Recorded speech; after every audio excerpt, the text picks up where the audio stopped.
My name is Kate, and I live with my husband, Michael. We now run a restaurant called Sunflower, which we got from my grandfather. He loved this restaurant a lot and had many loyal customers. Even though my grandfather was very sick with cancer, he kept working at Sunflower. He would say, "I don't want to be lying in a hospital bed. I want to be at Sunflower working until my last day." Even as he got weaker, he stayed cheerful and kept serving food with a smile, enjoying chats with his regulars. My grandfather passed away today with his family around him. He made me, his granddaughter, the new owner of Sunflower. He knew his time was coming and left a clear will about who would take over the restaurant. I decided to follow my grandfather's wishes and take over Sunflower. Thankfully, after he passed away, the customers kept coming and the employees who worked with my grandfather stayed on to help us. Since I had learned to cook like my grandfather, I felt sure I could make the same great food. My grandfather had put a lot of effort into keeping the restaurant running, and the regulars were pleased that the food still tasted just like his. They would say, "It tastes just like Grandpa's. Even though he's gone, it feels like he's still here with us." They were glad to keep enjoying his cooking. I felt more motivated as Sunflower continued to do well, but my husband Michael was becoming unhappy. He said, "Restaurant owners should be men. Why did you get to inherit it?" I answered, "Because I'm his granddaughter. Even though I own the restaurant, you'll be working with me, so it shouldn't be an issue." Michael wanted to own the restaurant and often complained about it. But I am the top chef, and even when my grandfather was alive, Michael mostly did the shopping and never cooked. I thought it was unusual for a restaurant owner not to cook. I probably should have considered giving the restaurant to Michael. But my grandfather had clearly named me as the heir. I felt it was important to honor his wishes and respect his will. When a customer would ask, "Kate, can I have another one of these?" I'd reply, "Sure, coming right up." The restaurant was doing well, and we were very busy every day. Then, one day, someone came to visit. "Hey, Michael, it's been a long time." It was Michael's younger brother, Dave. Dave had moved far away last year for a job, but he quit and came back. I don't get along with him because he never had a steady job and seems to just mess around. I greeted him with, "Oh hey, welcome back," even though he's a terrible brother-in-law. Still, he's an important brother to Michael, so Michael was glad to see him. Dave said, "I heard your grandfather passed away. Michael, did you inherit the restaurant?" "No, I didn't," Michael answered. "What? Did your wife get it?" "No way, she's a woman. It's ridiculous that she's the owner." Dave laughed, not noticing the annoyed looks from the customers. I didn't want to deal with my unpleasant brother-in-law, so I just ignored him. Dave then asked, "Since I'm family, can I get a free meal?" "Yeah, sure," Michael said. Dave ordered a big meal, drank beer, and left without paying. He was really inconsiderate. I told Michael, even when other family members come here, they always pay. It's not fair to let Dave get a free meal, so he should pay if he's going to eat here. Michael replied, "It's okay, he doesn't have any money. We should help him out a bit." It felt like he was taking Dave's side. After that, Dave kept coming to the restaurant regularly and never paid. Each time he came, I'd ask Michael to make Dave pay, but Michael ignored me. My insistence on having Dave paid made Michael annoyed, and we started having problems. Meanwhile, Dave kept coming to the restaurant more often, and Michael and I grew more distant. Whenever Dave visited, he and Michael would go to the kitchen to talk privately. I suspected they were talking about me, but I acted like I didn't care and kept working. Dave would glance at me while chatting with Michael. One day, Dave asked, "Is there any way you could own the restaurant?" Michael replied, "My wife is the owner." Dave said, "The restaurant's location is great and there are many customers. Why don't you take over and keep all the profits? It must be tough having your wife as your boss, right?" Michael admitted, "Well, yeah." Dave wanted to take over Sunflower and was plotting with Michael to make it happen. While Michael and I weren't getting along, Dave was trying to get Michael on his side. Michael asked, "But how could we take over the restaurant?" Dave said, "I have an idea." Michael and Dave started making plans in secret. Michael agreed to Dave's idea and decided to go ahead with it. The next day was supposed to be the restaurant's closing day. Michael left early and I was left alone. Even though it was my day off, I remembered the kitchen needed cleaning. I went to the restaurant to clean, but when I arrived, I found the door was already open. I thought I had forgotten to lock it the night before. I went inside and saw Michael and Dave there. I asked, surprised you're here. Michael smirked and said, "The door was open." I replied, "But today is a closed day. Why are you here?" They both had smirks on their faces as if they were plotting something. Michael then said, "I need to talk to you. Since you inherited this restaurant, I don't like how you've been acting all high and mighty." "I wasn't acting that way," I replied. "Yes, you have been," Michael insisted. "Don't you agree?" Dave chimed in, "Yes, you are acting that way. You're feeling great because the restaurant is doing well and making money." I was getting more annoyed and angry. They were talking to me like I was stupid. While I was fuming, Michael started laying out documents on the table. "I don't like your attitude. I can't take it anymore. Let's get a divorce," he said. The documents were already filled out divorce papers. I was stunned by how sudden it all was. "What do you mean by this?" I asked, feeling upset and confused. The first thing I thought about was what would happen to the restaurant. I only have a few employees, and running it alone after a divorce would be really hard. This was all too sudden for me to handle. "It will be tough for me to keep running the restaurant if we get a divorce," I said. Michael responded, "We'll buy the restaurant from you. I'll become the owner, and you just need to leave." I couldn't understand what Michael was saying. He continued, "It's a waste because this restaurant has a great location and lots of customers, but it has a boring menu. We plan to revamp it." "Yes, so just sign the divorce papers and leave." Their words didn't make sense to me, and I was in shock.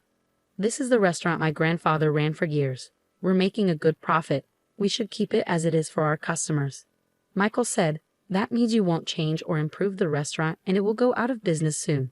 We don't want that, so I'll run it for you." No matter what I said, Michael didn't listen.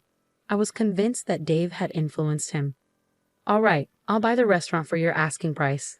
I'll make the money soon enough, so I don't care about the amount," Michael said. I couldn't tolerate their arrogance any longer. "Fine, I'll sell it for $500,000.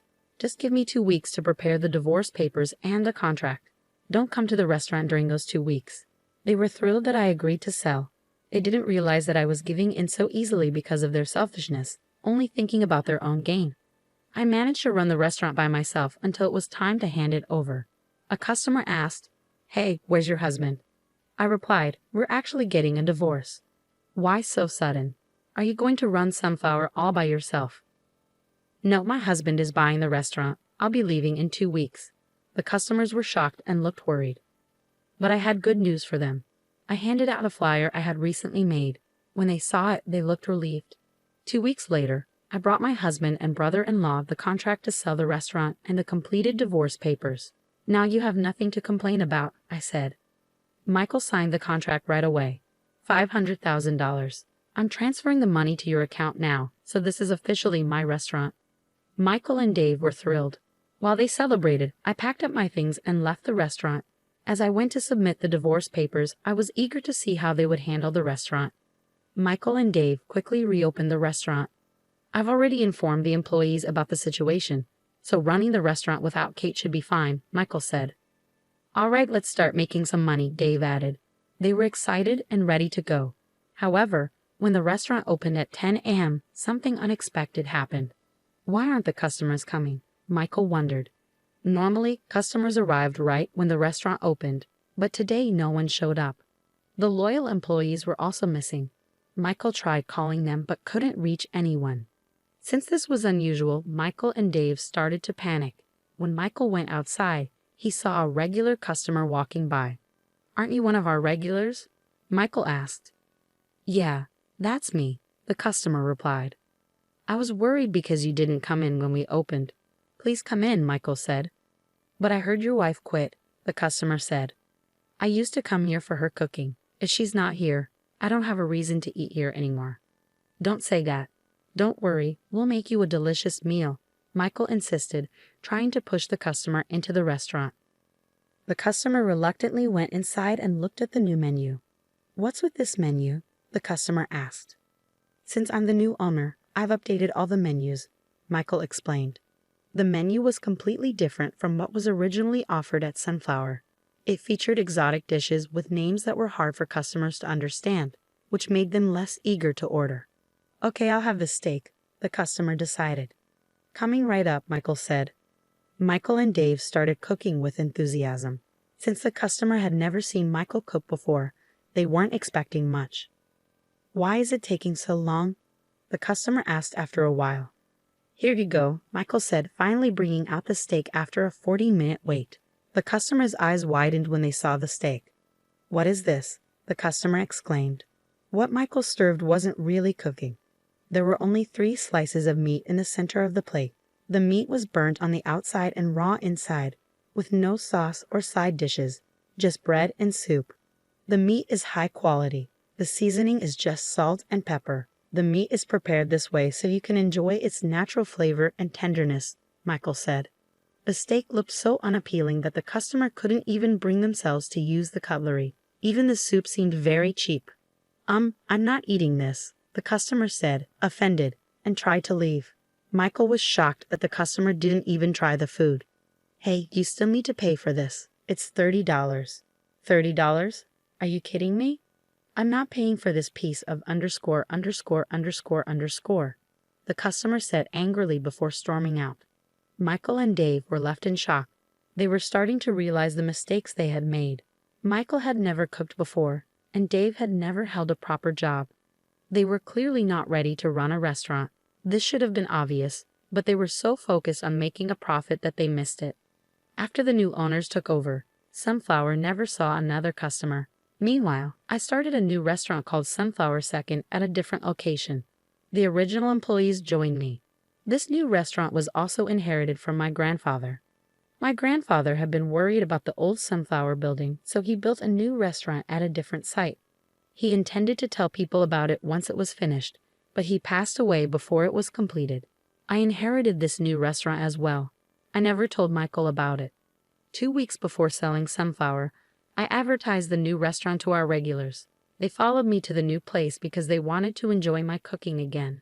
Thanks to their support, the new restaurant was busy from day one. We were able to hire new employees, and the $500,000 from selling the original Sunflower helped me give everyone a raise. At the new restaurant, I kept the original Sunflower menu but also added my own unique dishes. I aimed to attract younger customers and families by creating menus that appealed to children as well. This strategy worked well, and more families started coming to the restaurant. We grew by keeping the beloved original dishes while offering new options for younger diners. I felt fulfilled and busy every day. Meanwhile, Michael and Dave were struggling. They had borrowed money to pay me the $500,000 and were now receiving reminders about their debts. "What are we going to do about this?" Michael asked. "You're the one who started this mess. You should fix it," Dave said, sounding desperate. Dave, not expecting things to turn out this way, didn't know what to do. Then he came up with an idea. "I have a good plan," he said. They showed up at my new restaurant unexpectedly during the lunch rush with their good plan. "Help us, Kate," Dave shouted loudly, ignoring the many customers who were eating. Michael, with an injured arm, added, "I can't cook anymore. We want to return the restaurant to you, so could you just give us back the money we paid for it? The original Sunflower is now your restaurant. You signed the contract. You need to take responsibility and work hard." I replied. I didn't take Dave's plea seriously and tried to get back to my work. Then my ex-husband entered the restaurant, clearly in pain. "Kate, help me," he cried out. As Michael made a scene, I tried to ignore him and returned to the kitchen, despite the murmurs from the customers. "Wow, that looks really painful. Is he okay?" they whispered. Hearing the concern from the customers, I looked at Michael and was shocked. His arm had a huge bruise. "Wait, you're really injured?" I asked. "Yes, that's what I was trying to tell you," Michael said. "Then you need to go to the hospital right away," I insisted. I quickly called a cab and sent Michael to the hospital. During my lunch break, I went to check on him. When Michael came out of the hospital, he seemed to have just finished his examination. When I tried to ask him what had happened, he and Dave turned away from me and ran off. Feeling uneasy, I approached the hospital reception. "I think a man named Michael was seen here for an examination a few minutes ago. Has it been completed? I'm here to pick him up." "Let me check that for you," the receptionist said. I tried to find out why Michael was injured using his name at the hospital, but the receptionist looked confused. "Sorry, there's no record of a man named Michael visiting for a checkup." "Maybe he went to another hospital," she said. Michael had never had a checkup before. Realizing they were trying to hide something, I quickly went after them. After driving for a few minutes, I spotted Michael and Dave walking. I stopped my car and grabbed Michael's arm. "I knew it," I said. I looked at his arm and noticed the bruise was gone. Michael and Dave tried to run, but I held on firmly. Seeing my angry face, they stopped trying to escape. "Why is the bruise gone? You're not really injured, are you?" I asked. Michael sighed and admitted, "I didn't realize running a restaurant would be this hard. No customers are coming to the original Sunflower, so we're not making any money and can't pay off our debt. I pretended to be injured to avoid working, hoping you'd give us back the money." "Wow, I can't believe this. I can't believe you tried to deceive me with such a childish lie," I said. I released his arm. "From now on, stay out of my life. That restaurant is yours to deal with." With that, I got back in my car and drove away, feeling disappointed as I glanced at them in the rearview mirror. Michael and Dave quickly put Sunflower up for sale. They likely hoped to sell it to pay off their debts, but the building was quite old, making it hard to find a buyer. They worked around the clock, struggling with mounting debt reminders. They got what they deserved because they let greed and selfishness lead them away from what truly mattered. Meanwhile, my new restaurant is thriving more than ever, and our profits have doubled. A longtime regular customer asked to be trained by me, so now I have an apprentice. To ensure they don't become like Michael, I teach them that running a restaurant is hard work and requires dedication. I'm committed to working hard to keep my grandfather's legacy alive for many years to come.